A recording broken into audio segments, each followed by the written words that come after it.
ஆண்டவரும் இரட்சகருமாகிய இயேசு கிறிஸ்துவின் இனிய நாமத்தில் உங்கள் யாவருக்கும் அன்பின் வாழ்த்துக்களை தெரிவித்துக் கொள்கிறேன். அருமையான தேவ பிள்ளைகளே, புதிய நாள் புதிய நம்பிக்கை, new day new hope daily devotion மூலமாய் இந்த நாளில் கூட உங்களை சந்திப்பில் நான் மிகுந்த மகிழ்ச்சி அடைகிறேன். அல்லேலூயா.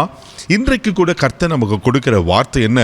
ஏசாயா தீர்க்கதரிசன புஸ்தகம் 35ஆம் அதிகாரம் 4வது வசனத்தை கூட வாசிக்க கேட்போம்.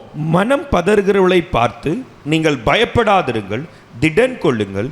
இதோ உங்கள் தேவன் நீதியை சரி கட்டவும் உங்கள் தேவன் பதிலளிக்கவும் வருவார். அவர் வந்து உங்களை ரட்சிப்பார் என்று சொல்லுங்கள். அல்லேலூயா. எவ்வளவு அழகான ஒரு அருமையான ஒரு தீர்க்கதரிசன வார்த்தை ஏசாயா தீர்க்கதரிசி மூலமாய் பரிசுத்த ஆவியானவர் இங்கே எழுதி வைத்திருக்கிறார். இங்கே சொல்லப்பட்டிருக்கிறது, மனம் பதறுகளை பார்த்து. அல்லேலூயா. இன்னைக்கு ஒருவேளை நீங்களும் கூட பதற்றத்தோடு இருக்கீங்களா? மனம் பதறி போய் காணப்படுகிறீங்களா? நான் இப்படி நடக்கணும்னு நினைக்க கூட இல்லை பிரதர். இப்படிப்பட்ட ஒரு ரிசல்ட் வரணும் யோசிக்க கூட இல்லை. ஏன் எனக்கு மட்டும் இப்படிப்பட்ட சோதனை? ஏன் இப்படி மட்டும் எனக்கு பட்ட பலவீனம்? ஏன் என் வாழ்க்கையில் மட்டும் இப்படிப்பட்ட அடி? ஒருவேளை பலவிதமான காரியங்களினால நீங்கள் மனம் பதறி போய் சோர்ந்து போய் கலங்கி போய் இருப்பீங்கன்னா, இன்னைக்கு பரிசுத்த ஆவியானவர் உங்களை பார்த்து திட்டமாய் சொல்லுகிறார். மனம் பதறுகளை பார்த்து என்ன சொல்கிறார்? 5 காரியங்கள் சொல்லப்பட்டிருக்கு. நீங்கள் பயப்படாதிருங்கள். அல்லேலூயா. முதலாவது, பயப்படாதீங்க தேவ பிள்ளைகளே. உலகத்தில் இருக்கிறவர்களும் உங்களோடு இருக்கிறவர் பெரியவர், சர்வ வல்லமை உள்ளவர், சாவாமையுடையவர், இன்றைக்கு அற்புதங்களை செய்கிற ஆண்டவர். ஆமேன். அவர் காற்றையும் கடலையும் அதற்றுகிற கர்த்தர். அன்னைக்கு இயேசு தன் சீஷர்களை அனுப்பிவிட்டு பின்பாக நடு ஜாமத்தில் அந்த கடல் மேல் நடந்து வரும்போது சீஷர்கள் ஆவேசம் என்று பயந்தார்கள். தேவப்பிள்ளைகளை ஆண்டு நேரத்தில் சொன்ன, பயப்படாதீங்க, நான் தான் அப்படி சொல்லி அந்த படவில் ஏறி ஆண்டவர்களை தைரியப்படுத்தினார். ஒருவேளை உங்கள் வாழ்க்கையில் எப்படிப்பட்ட காரியங்களை நீங்கள் பதறி போய் பயந்து போயிருக்கிறீங்க, அனுசர முதலாவது பயப்படாதிருங்க. 2வது, திடன் கொள்ளுங்கள். அல்லேலூயா. திடன் கொள்ளுங்க, தைரியமாக இருங்க. அன்றைக்கி அந்த குருடன் ஆண்டரை பார்த்து, தாவீதின் குமாரனே எனக்கு இறங்குன்னு கூப்பிட்ட போது ஜனங்களாம் அதட்டுனாங்க. ஆனால் அதையும் அவன் கண்டு கொள்ளாமல் உரத்த சத்தமாக, தாவீதின் குமாரனே எனக்கு இறங்குன்னு கூப்பிட்ட போது ஆண்டவர் சத்தத்தை கேட்டு அவனை அழைச்சினார். சொல்லும் போது எந்த ஜனங்க அதட்டினாங்களோ அந்த ஜனங்க சொல்லுவாங்க, திடன் கொள், உன்னை இயேசு அழைக்கிறார். பாருங்க, அவனுக்கு ஒரு தைரியத்தை கொடுத்தாங்க. அவன் போய் இயேசு கிட்ட போனோம், பார்வை அடைந்தவனாய் திரும்பி வருகிறான். அல்லேலூயா. பயப்படாதீங்க, திடன் கொள்ளுங்கள்.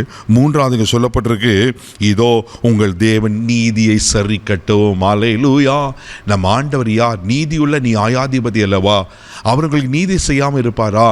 தேவப்பிள்ளையில அன்றைக்கி இஸ்ரவேல் ஜனங்கள் எகிப்தில் அவன் கூப்பிட்ட போது அவங்க கூக்குறல கேட்டு அவங்க சத்தம் அவங்க கூப்பிடுதல் தேவ சன்னதியில் போய் எட்டினதான். பாருங்க, எவ்வளோ அநியாயமான காரியங்களை செஞ்சான். ஆனால் ஆண்டவர் நீதியை சரி கட்டினார் அல்லவா?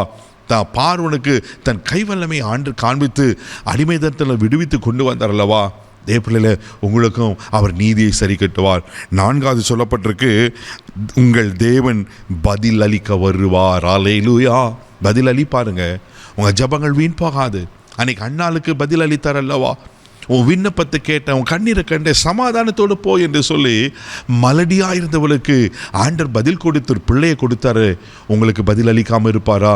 இங்கே அழகாக கடைசியாக சொல்லப்பட்டிருக்கு, அவர் வந்து உங்களை ரட்சிப்பார், அவர்களை பாதுகாப்பார், உங்களை விடுவிப்பார், உங்களுக்கு பதில் கொடுப்பார், உங்களை ஆசீர்வதிப்பார். தேவ பிள்ளைகளை, எந்த காரியத்தில் மனம் பதறி போயிருக்கிறீங்க? ஒரு வேலையில், பிள்ளைகள் வாழ்க்கையில், குடும்பத்தில் பலவிதமான ஒரு நெருக்கத்தினால, சரீர உபாத்தியத்தினால கஷ்டப்பட்டிருக்கீங்களா? பயப்படாதீங்க, திடமாக இருங்க. ஆண்டர் நீதியை செய்வார், உங்களுக்கு பதிலளித்து உங்களை ரட்சித்துக் கொள்வார். கண்களை மூடி நம்ம செபிக்கலாம். அன்பு தகப்பனே, உமக்கு நன்றி சொல்லி உமக்கு துதிக்கிறோம். உமக்கு ஸ்தோத்திரப்பா. ஆண்டவரே, உமக்கு நன்றிங்கப்பா, உமக்கு ஸ்தோத்திரம். ஆமென். மனம் பதறுகளை பார்த்து பயப்படாதிருங்கள் சொன்ன கர்த்தர். ஆண்டவரே, யார் என்னென்ன காரியத்தில் மனம் பதறி போய், ஐயோ இன்னைக்கு நான் இந்த நாளை எப்படி கழிப்பேன், எப்படிப்பட்ட பிரச்சனைக்கு எதிராக இருக்கு எனக்கு கலங்கி கொண்டிருப்பானா, தைரியப்படுத்துங்கப்பா, திடப்படுத்துங்கப்பா. அவர்களுக்கு பதிலளித்து ஆசீர்வதிக்கும்படியாக ஜெபிக்கிறேன்ப்பா. இந்த நாள் முழுதும் கரம் பிடித்து நடத்தும். உங்கள் தெய்வீக பாதுகாப்பாக ஒப்புக் கொடுக்கிறேன். எல்லா தீங்குக்கும் விலக்கி காத்துக்களும் இயேசுவின் மூலம் ஜெபம் கேளும் பிதாவே. ஆமென். மனம் பதறாதீங்க, தைரியமாக போங்க. God bless you.